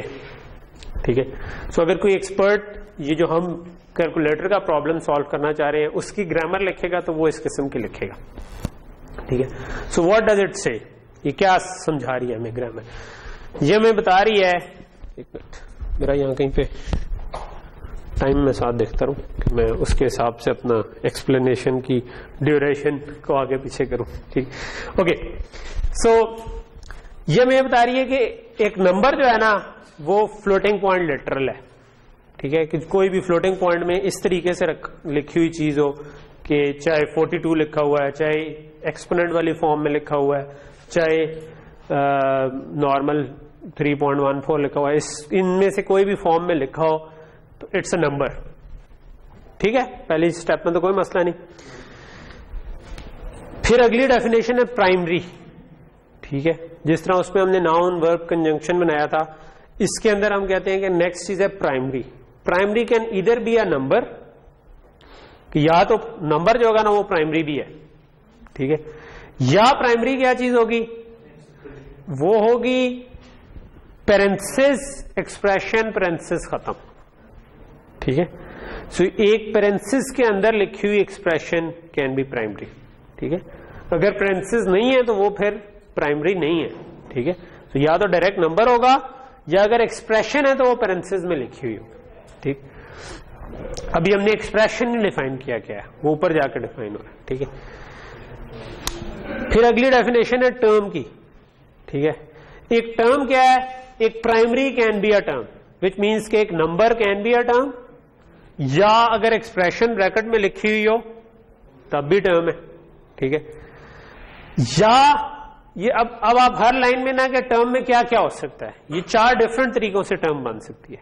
एक बन सकती है कि आप एक टर्म को प्राइमरी से मल्टीप्लाई कर दें, एक टर्म को प्राइमरी से डिवाइड कर दें, एक टर्म को प्राइमरी से, जो 3 ऑपरेशन हमने सपोर्ट करने थे। सो बेसिकली 2 ही चीजें होंगी, या तो एक प्राइमरी ही होगी टर्म, या प्राइमरी या आपने टर्म ही को फर्दर प्राइमरी से डिवाइड मल्टीप्लाई किया होगा। ठीक है, सो विच मीन्स कि अगर सिंपल प्राइमरी जो था वो ये नंबर था। ठीक है, या नंबर होगा या एक्सप्रेशन विद ब्रैकेट्स। ठीक है, या टर्म ही यानी कि नंबर या एक्सप्रेशन विद ब्रैकेट्स को आपने डिवाइड किया हो, मल्टीप्लाई किया हो, या रिमाइंडर लिया हो विद अनदर प्राइमरी। ठीक है, सो ये आपके पास टर्म हो जाएगी। Term can be a complex term, एक सिंपल सी टर्म भी हो सकती है, एक नंबर भी एक टर्म है, और हो सकता है कि एक बड़ी सी टर्म भी बन जाए। ठीक है, फिर आपके फाइनली एक्सप्रेशन आ जाता है। सो एक्सप्रेशन क्या चीज है, expression is either a term कि यानी कि नंबर भी हो सकता है, एक्सप्रेशन ब्रैकेट में भी हो सकती है, नंबर जो है वो डिवाइड मल्टीप्लाई या रिमाइंडर भी वो हो सकता है, या एक्सप्रेशन प्लस टर्म या एक्सप्रेशन माइनस टर्म। ठीक है, एक्सप्रेशन प्लस एक्सप्रेशन नहीं है इसके अंदर। ठीक है, ये इंपॉर्टेंट चीज है कि या टर्म है या एक्सप्रेशन प्लस टर्म है, एक्सप्रेशन माइनस टर्म है। ठीक है, तो ये हमने 4 डेफिनेशन कर दी। ठीक है, before going into details let's say कि हम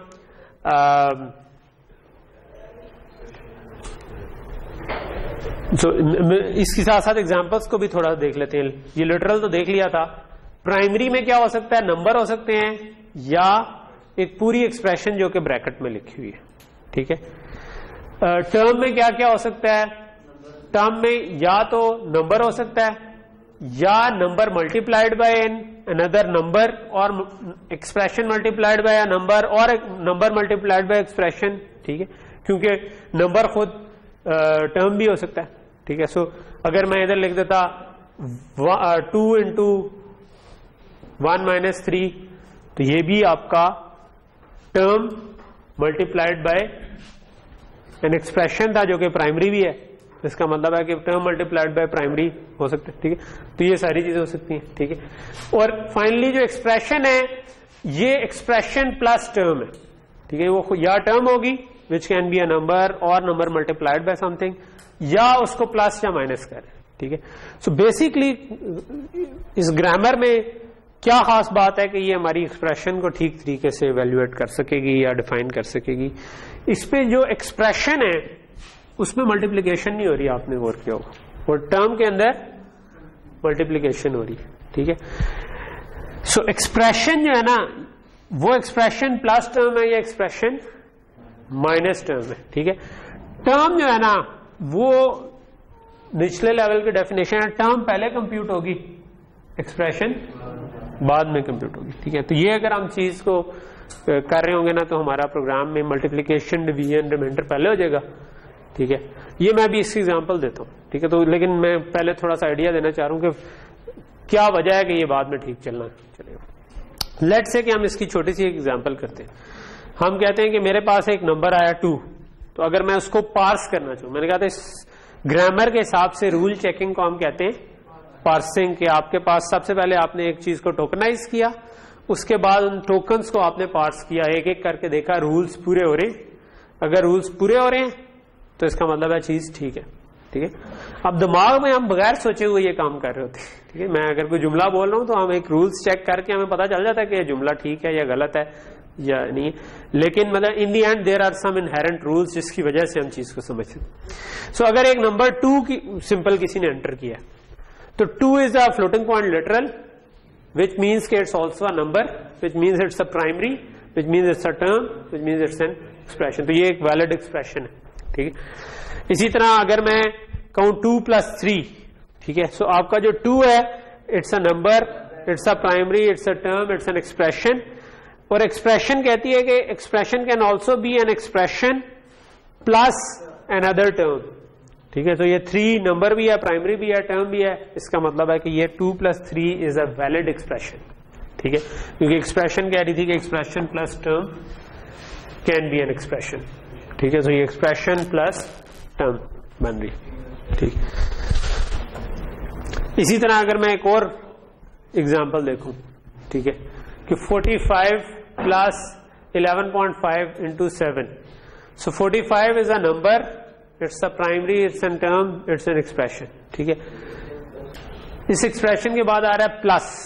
ठीक है, सो इसका मतलब है कि अगर इसके बाद प्लस आ रहा है तो इसके बाद हमारे पास कोई टर्म आएगी तो ये वैलिड एक्सप्रेशन होगी। ठीक है, सो प्लस के बाद, क्योंकि expression is equal to expression plus term. ठीक है, सो इसके बाद एक्सप्रेशन प्लस टर्म आना चाहिए, प्लस आ गया है तो अब आप आगे देखेंगे क्या आगे टर्म बनती है या नहीं बनती। सो ये जो चीज बनती है, this is a number, this is a primary, this is a term. So term क्या चीज है, term is equal to term into primary या term divide by primary. So अगर ये टर्म आ रही है इसके बाद तो टर्म के बाद आपके पास प्राइमरी आना चाहिए। ठीक है, अगर प्राइमरी नहीं आएगा तो ये आपकी ठीक एक्सप्रेशन नहीं बनेगी। ठीक है, सो किस केस में प्राइमरी नहीं आएगा? मैं क्या इसको मॉडिफाई करूं तो वो प्राइमरी नहीं आएगा? फॉर एग्जाम्पल मैं कह दूं 11.5 के आगे 7 के बजाय लिखा होता 4 + 5, ठीक है, तो फिर क्या होता?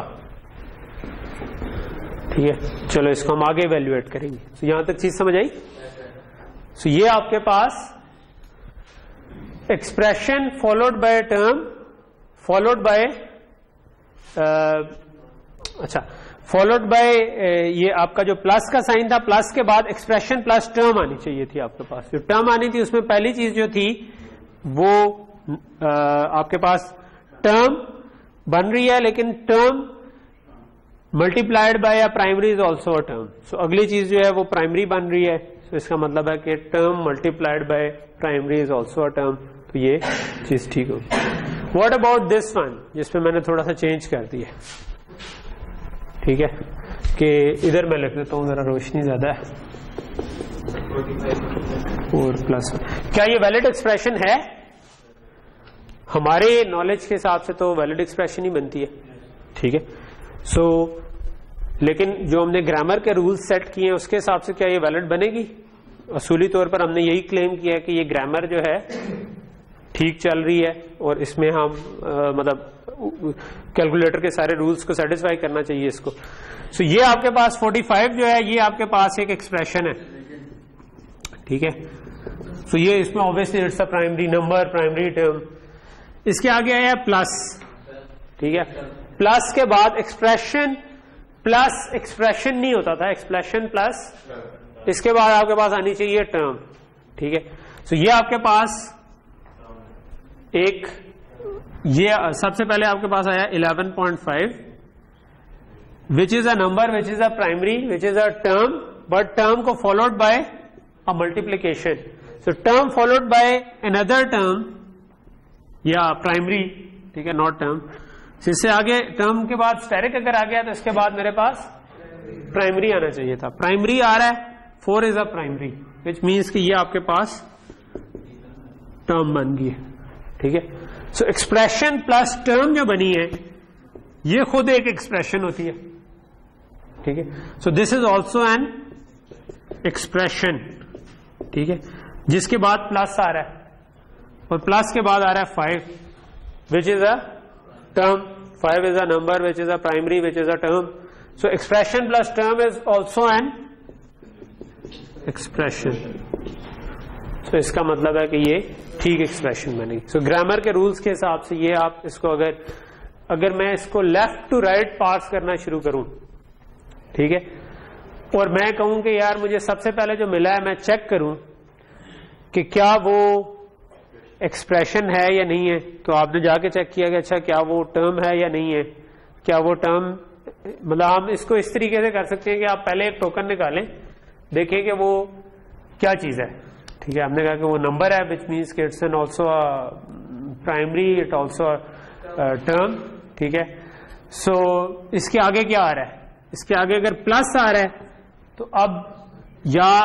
अब हमें टर्म पे हमने नहीं रुकना, अब हमने चेक करना है कि एक्सप्रेशन है या नहीं है। अगर मल्टीप्लाई आ रहा होता तो टर्म मल्टीप्लाई बाय टर्म हो सकता था, ठीक है।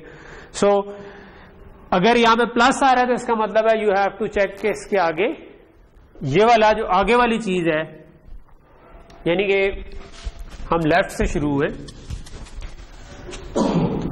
तो बिफोर गोइंग टू इम्प्लीमेंटेशन हम लेफ्ट से शुरू हुए, हमने चेक करने की कोशिश की कि ये क्या है, इज इट एन एक्सप्रेशन, ठीक है। एक्सप्रेशन में सबसे पहले नंबर आया फॉलोड बाय प्लस आया, so number term followed bye, अगर ये एक expression plus term, it can be a valid statement, ठीक है। तो आप इसको जाके करोगे अच्छा इसके आगे क्या आ रहा है, ये आ रहा है, इसको फिर आप चेक करोगे कि is it a valid term, ठीक है। टर्म के लिए आप देखोगे कि टर्म, ये तो टर्म है मगर इसके आगे स्टेरिक आ रहा है, तो टर्म स्टेरिक बाय के बाद आपके पास प्राइमरी आना चाहिए, तो क्या इससे आगे वैलिड प्राइमरी है? प्राइमरी है तो आप कहेंगे।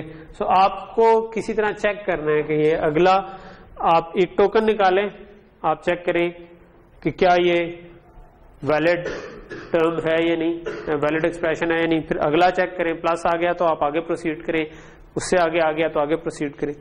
इफ पॉसिबल साथ साथ कैलकुलेट अगर हम करते जाएं तो हमारे पास रिजल्ट ही आ जाएगा, क्योंकि कैलकुलेटर ने क्या करना है, कैलकुलेटर ने तो रिजल्ट देना है, ठीक है। सो कैलकुलेटर का काम है रिजल्ट देना। अगर कोई और पार्सर होता, जिस तरह कंपाइलर है, कंपाइलर ने इसके आगे भी बहुत से काम करने हैं, ठीक है। उसने टोकन निकाल के पार्स करके देखना है कि ठीक आ रहे हैं कि नहीं, फिर उसके बाद लिंकिंग करनी है, कोई चीज मिसिंग है या नहीं, फिर उससे एग्जी बनानी, तो वो जरा कॉम्प्लेक्स है। तो अगर हम पहली स्टेज, एक तरीका हो सकता है कि मैं पहली स्टेज पर सिर्फ रूल चेक करूं इसके कि ये वैलिड एक्सप्रेशन बनती भी है या नहीं, ठीक है।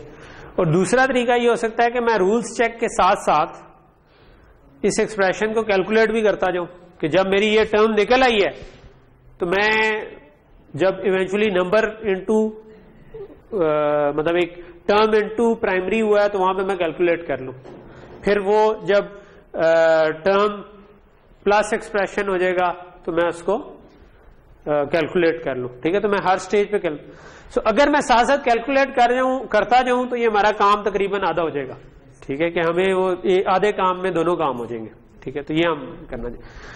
तो ओके, सो यहां तक चीज समझ आ रही है? ओके, सो ये अब हमने कुछ काइंड ऑफ फंक्शंस तो नहीं, ये हमने ग्रामर डिफाइन कर ली कि एक्सप्रेशन जो है वो इस तरह से है, टर्म जो है वो इस तरीके से है, प्राइमरी इस तरह है और नंबर इस तरह है, ठीक है। सो अब इसमें इनहेरेंट ये बात है कि टर्म क्योंकि एक्सप्रेशन में प्लस माइनस आता है, टर्म जो है वो प्लस माइनस के साथ नहीं है, वो सिर्फ मल्टीप्लिकेशन को सपोर्ट कर रही है।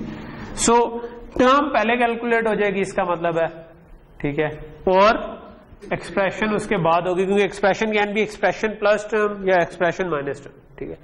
टर्म के अंदर प्राइमरी आ सकता है, टर्म के अंदर एक्सप्रेशन डायरेक्टली नहीं आ सकती। टर्म के अंदर अगर एक्सप्रेशन कोई आई तो वो ब्रैकेट्स के अंदर आएगी, ठीक है। और अगर ब्रैकेट के अंदर आई तो ब्रैकेट की प्रायोरिटी मल्टीप्लिकेशन से फिर ज्यादा ही होनी थी। अगर a इंटू बी प्लस सी लिखा होता ब्रैकेट में तो b प्लस सी पहले ही कैलकुलेट होना था। सो इसका मतलब है कि नंबर या ब्रैकेट में एक्सप्रेशन सबसे पहले निकल आए, ठीक है।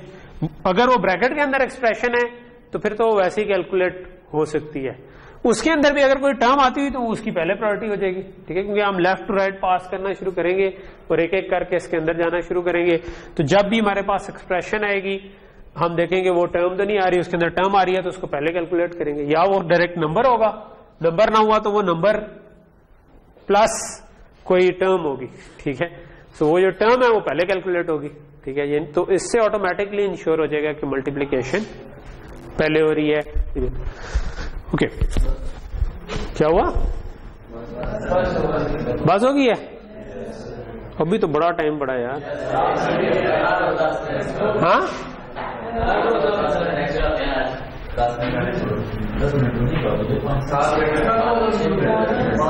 नहीं, हम ये जो बातें कह रहे हैं ना, ये भी हमारे बाद में, मैं भी आपको कन्विंस कर लेता हूँ, उसके बाद फिर वो जो टाइम होगा ना उसके बाद वाला मैं इतना ले लूंगा जितना कन्विंस करने में।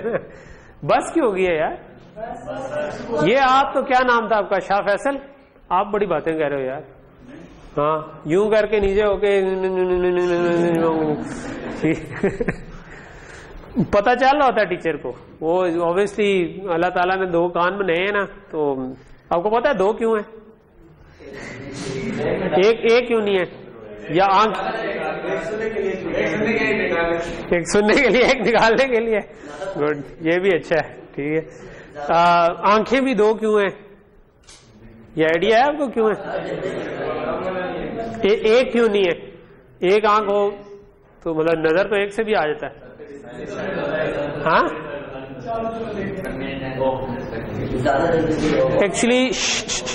एक्चुअली अगर आप दो रखें ना तो तब आप डेप्थ का अंदाजा लगा सकते हैं, ठीक है। अगर आप एक आंख बंद करके यूं जोड़ने की कोशिश करेंगे ना जरा दरमियान में रख के उंगलियों को, तो आपसे सही नहीं जुड़ेंगी, ठीक है। अगर आप दूर से लाएं तो ये आपस में नहीं जुड़ेंगी, दोनों आंख करेंगे कि जुड़ जाएंगी, ठीक है।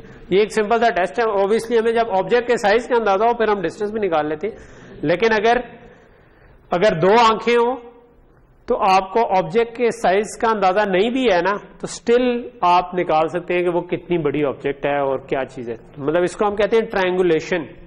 ठीक है, चलो टॉपिक चेंज कर देते हैं, कोर्स से इसका कोई ताल्लुक नहीं है, ठीक है। सो आपको अगर इधर एक कोई शेप पड़ी हुई नजर आ रही है ना, और इधर दो आंखें हैं, सो इससे जो एंगल बनता है इस कोने का और इससे जो एंगल बनता है उससे आप निकाल सकते हैं कि कितनी डिस्टेंस पे है। ऑब्वियसली ज्यादा डिस्टेंस पे होती तो ये एंगल फर्क बनता है ना, ठीक है। तो अब हमारे जो आंखों का एंगल एडजस्ट हो रहा है उससे हम निकाल सकते हैं कि कोई चीज कितनी दूर है, इसको कहते हैं ट्रायंगल। तो इसको हम कहते हैं, ये बड़ा मजे की फील्ड है जिसको हम कहते हैं स्टीरियो विजन, ठीक है, you can Google it. So stereo vision की वजह से आप ट्रायंगुलेट करके निकाल सकते हैं कि साइज ऑब्जेक्ट का क्या है, कितनी दूर है, ठीक है। और इसी तरह कानों में भी ना मतलब कुछ मखलूकात हैं, जिस तरह उल्लू जो होता है ना, वो अगर आप उसको जीरो लाइट पे भी रखें, यानी कि कुछ भी नहीं है, अंधेरा है और एक चूहा दौड़ता जा रहा है, तो उसकी जो सरसराहट होगी वो स्टीरियो विजन कानों से उसकी हो जाएगी, कि वो जो कानों में उसके उधर से आवाज की लहरें आ रही हैं वो उससे निकाल लेगा कि चूहा किस जगह पर है, ठीक है। और अगर इंसान हो जिस तरह टीचर, ठीक है, जिसको आप लोग उल्लू समझते हैं, तो वो उनको अगर कोई एक कोने में मिन मिन कर रहा हो ना, तो दो कानों की वजह से आइडेंटिफाई हो जाता है कि वो किस कोने से आ रहा है, ठीक है, पता चल जाता है, ठीक है। सो ये थोड़ी बहुत मतलब मैं ये चाहता हूँ क्लास जरा फ्रेंडली से एनवायरनमेंट में हुआ करे, तो बिला वजह तो ऑब्वियसली मैं थोड़ा सा किसी को डांट के चुप करा दूं, वो चुप तो हो जाएगा, लेकिन बाद में खुद भी मुझे अफसोस होगा कि यार हमें बेचारे को डांट दिया, उसको भी अफसोस होगा कि यार टीचर ने डांट दी। लेकिन मतलब मैं चाहता हूँ हम फ्रेंडली से गपशप लगाते हुए, आपको कोई क्वेश्चन हो आप पूछ लें फ्रेंकली, चाहे आपको डम लगता हो। मैं चाहता हूँ कि ये फैक्टर बीच में ना आए क्वेश्चन करते हुए कि आपको लग रहा है कि यार ये डम क्वेश्चन है तो टीचर मुझे ये ना समझे कि मुझे ये भी नहीं पता, कोई बात नहीं, ठीक है। मैं ये समझता हूँ कि मैं बता दूंगा कि यार बेटा ये पढ़ लो, ठीक है, लेकिन बट क्वेश्चन जरूर करें, चीज को समझने की कोशिश करें और हम मिलजुल के इसको सॉल्व करें, ठीक है। हम आप अगर बिल्कुल बस होगी आज तो हम इधर रुकते, नेक्स्ट क्लास में हम इस एक्सप्रेशन को लेकर के चलें।